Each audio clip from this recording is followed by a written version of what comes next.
السلام عليكم، أهلا وسهلا بيكم في مصر المحروسة زمان. فيديو اليوم عن القصر اللي اتعمل فيه فيلم الأيدي الناعمة، وكان من بطولة البرنس أحمد مظهر وصلاح ذو الفقار ومريم فخر الدين وصباح وليلى طاهر. القصر عمره أكتر من 100 سنة.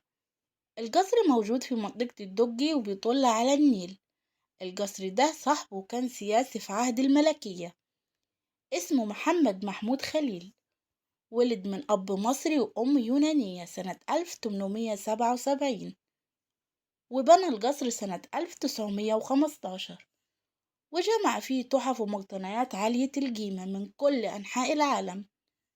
وكان عايش فيه مع زوجته الفرنسية، ووصى زوجته إن القصر بتاعه يتحول لمتحف بعد وفاته، لأنه كان مجمع فيه لوحات فنية وأنتيكات من مختلف البلاد ومختلف العصور.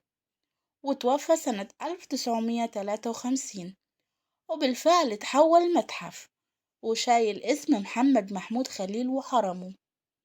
وكان افتتاح القصر كمتحف لأول مرة سنة 1962.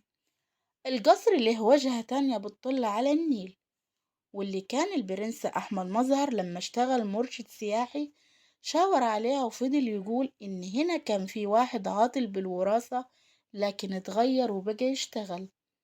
وخلصت حكايتنا.